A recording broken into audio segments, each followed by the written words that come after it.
ये क्या हुआ कैसे हुआ 2024ची मोठ्या अपेक्षेने चांगली सुरुवात होईल म्हणून सगळेजण न्यूलंड्सकडे धावत सुटले होते। टेस्ट मॅचची सुरुवात होणार होती, न्यू इयर टेस्ट मॅचची सुरुवात होणार होती। भारतीय संघ पुनरागमन करेल का सगळ्यांना उत्सुकता होती।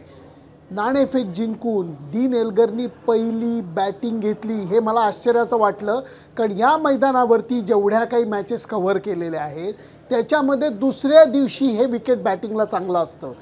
त्याच्यामध्ये कॉन्फिडन्स दिसला, आत्मविश्वास जरा जास्तच दिसला आणि तो आत्मविश्वासच मला वाटतं दक्षिण आफ्रिकेचा घात करून गेला। कारण तुम्हाला सांगतो आजच्या या न्यूलंडच्या विकेटनी सपशेल सगळ्यांना गुगली टाकलेला आहे। या विकेटवरती बॉल थोडासा हलतो, कधी कधी उडतो, सगळ्यांना सगळं तोंडपाठ होतं, परंतु त्याचं रूप हे इतकं खुखार असेल असं कोणाला वाटलेलं नव्हतं।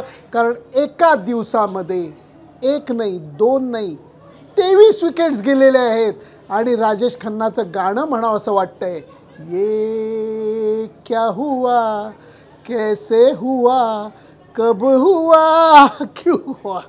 खरंच कळत नाही हो, भल्या भल्या लोकांना, कॉमेंटेटर असू देत, खेळाडू असू देत, माजी खेळाडू असू देत, कोणाला सांगता येत नाही आहे की असं झालं कसं। आजच्या बॉलिंगमध्ये फरक असा दिसला की भारतीय संघ व्यवस्थापनाने कणखर निर्णय घेतला। 5 खरे बॉलर्स घेऊन ते सामन्यामध्ये उतरले, हा त्यांच्या आत्मविश्वासाचा भाग होता। मुकेश कुमारला त्यांनी संधी दिली डेब्यू करायची, प्रसिद्ध कृष्णाला संधी दिली अजून एक टेस्ट मॅच खेळायची आणि अश्विनला बाहेर बसून जडेजाला खेळवण्यात आलं। याच्यामध्ये तुम्हाला शिकार दोन्ही बाजूनी तेव्हाच करता येते जेव्हा दोन्ही बाजूनी चांगली बॉलिंग होते। पहिल्या टेस्ट मॅचमध्ये बुमराह अप्रतिम बॉलिंग करत होता, दुसऱ्या बाजूनी रन्स लीक होत होत्या, परिणाम साधता आला नाही। आज मात्र उलटं झालं, बुमराहने अप्रतिम बॉलिंग केलीच पण दुसऱ्या बाजूनी सिराजनी भेदक मारा केला।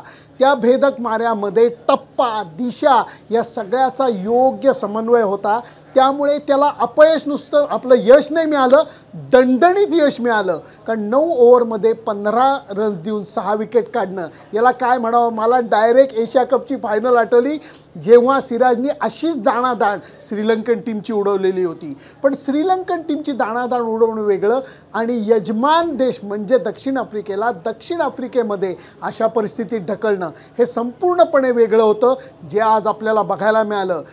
जब ऐसा विकेट होता है तो गेंदबाज क्या सोचता है कि वेरिएशन ज़्यादा न करे, एक लाइन पकड़ के डाले, ताकि क्योंकि लास्ट मैच से ये मैच में फ़र्क ये भी नज़र आया कि दोनों तरफ से शिकार हो रही थी, दोनों तरफ से जो प्रेशर है वो बढ़ रहा था। सर देखिए, आप जैसा ऐसी विकेट पे जब इतना बॉल स्विंग होता है, कुछ बॉल हरकत करती है तो बॉलर सोचता है कि मैं यहाँ से लेग स्टंप से मैं आउट स्विंग डाल दूँगा, यहाँ से मैं अंदर मार दूँगा। तो मुझे ऐसा लगता है कि आप एक ही अपने प्लान पे स्टिक रहिए और एक ही एरियाज़ पे हिट करते रहे तो वो खुद ब खुद ही विकेट मिलेगा। अगर आप ज़्यादा ट्राई करेंगे तो आप भी प्रेशर में आएंगे और टीम भी प्रेशर में जाते रहेंगी, तो आगे वालों के ऊपर प्रेशर बिल्ड नहीं होगा। तो दोनों तरफ से मतलब पार्टनरशिप, ये विकेट पे पार्टनरशिप की बहुत ज़रूरत होती है बॉलिंग डिपार्टमेंट में, क्योंकि आप जब विकेट लेने जाते हैं तो रन्स भी जा सकते हैं वो टाइम पे, तो एक दूसरे से जब प्रेशर बिल्ड होता है तभी विकेट मिल सकती है। त्याच्यामध्ये मी वर्णन असं करेन, समोरचा संघ जेव्हा खूप प्रयत्न करतो आणि दर थोड्या वेळाने विकेट जातात त्यावेळेला आपल्याला वाटतं अरे आता तळाची शेपटी ही जास्त वळवळायला नको। आज तसंच झालं। इरफान पठाण मला तेच म्हणाला, चांगली गोष्ट ही झाली की त्यांनी शेपूट वळवळून दिलं नाही, कारण मुकेश कुमारनी अक्षरशः तुम्हाला सांगतो की पदार्पणामध्ये योग्य चमक दाखवली। बुमराहला क्रिकेटनी थोडंसं हे दिलं, त्यालाही 2 विकेट मिळाल्या, सिराजनी 6 विकेट काढल्या। 55 रन्समध्ये 24व्या ओव्हरमध्ये लंचच्या आत दक्षिण आफ्रिकेचा ऑल आउट झालेला होता। भारतीय संघासमोर मोठं आव्हान होतं, कारण या विकेटवरती फलंदाजांना सुद्धा कष्ट करायला लागणार होते, हे सगळ्यांना माहिती होतं। आणि ज्या वेळेला जयस्वाल अगदी शून्यावरती आऊट झाला तेव्हा कळलं की हे प्रकरण भारतीय फलंदाजांसाठी सुद्धा तेवढंच अवघड आहे। परंतु मी म्हणेन की रोहित शर्मानी त्याच्या खास शैलीत बॅटिंग केली, शुभमन गिलनी त्याला साथ दिली, विराट कोहलीने नंतर चांगली बॅटिंग केली. या तिघांनी 35, 36, 39, 40 अशा धावा केल्या.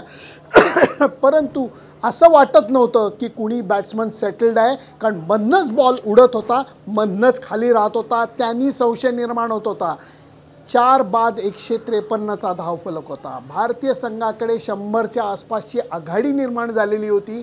वाटलं होतं आपण सुस्थितीत आहोत. कसलं काय आणि कसलं काय, एखादी विकेट गेली की लागोपाठ दुसरी विकेट जाते. क्रिकेटमध्ये मी पाहिलेलं आहे 6 जण सेम स्कोरवरती आऊट झाले. एकूण 7 जणांच्या नावापुढे 0 होतं, त्यातले 6 जण 0वरती आऊट झाले होते, 1 0वरती नाबाद राहिला.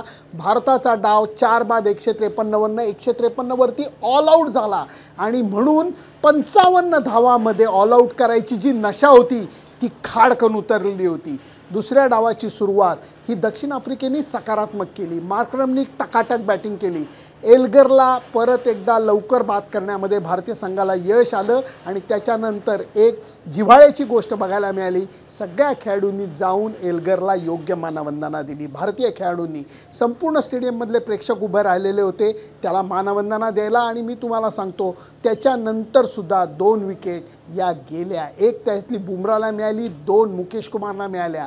भारतीय संघाकडे अजूनही आघाडी आहे, परंतु मार्क्रम बॅटिंग करतोय, बेडिंगहम बॅटिंग करतोय, ही जोडी लवकर आऊट व्हायला पाहिजे. मुद्दा एकच आहे, भारतीय संघाला वर्चस्व गाजवायची संधी होती, ती संधी थोडीशी आपण समोरच्यांच्या हातात दिली आहे. पुनरागमन करायची ही गोष्ट चुकलेली आहे. म्हणून भारतीय संघ जेव्हा दुसऱ्या दिवशी या मैदानावरती येईल तेव्हा आहे त्या आघाडीमध्ये अजून किती पटकन विकेट काढता येतील ह्याच्यावरती सगळं अवलंबून असेल. पण असं विकेट तुम्ही पाहिलं होतं एका दिवसात 23 विकेट. टेस्ट क्रिकेटबद्दल सगळेच जण म्हणतात की हा फॉर्मॅट सर्वात दादा आहे आणि ते राखण्यासाठी सर्वांनी प्रयत्न केले पाहिजेत. पण कसोटी सामने 2.5 दिवसात संपतायत, ह्याला तुम्ही काय म्हणणार याच्याविषयी मी पुढं बोलणारच आहे.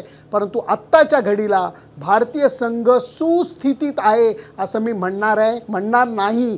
चांगल्या स्थितीत आहे एवढंच म्हणेन, कारण जर का हीच आघाडी 150 धावांची झाली असती गोष्ट बदलली असती. अजूनही सामना भारतीय संघाकडे आहे हे मी मान्य करीन, परंतु संपूर्णपणे झुकला आहे असं मी अजिबात म्हणणार नाही. त्यामुळे या मैदानावरती जे काय आज नाट्य बघायला मिळालं, या इतक्या वर्षाच्या पत्रकारितेच्या आयुष्यात मी असं नाट्य बघितलेलं नव्हतं. तुम्हाला काय वाटतं मला जरूर कळवा. त्याच्याकरता माझं फेसबुक पेज, यूट्यूब चॅनल आणि त्याचबरोबर इंस्टाग्राम फॉलो करा. आणि त्याचबरोबर मध्ये मी एक छोटीशी क्लिप मोहम्मद सिराजची टाकली आहे, त्याच्याबद्दल तुम्हाला काय वाटतं मला जरूर कळवा.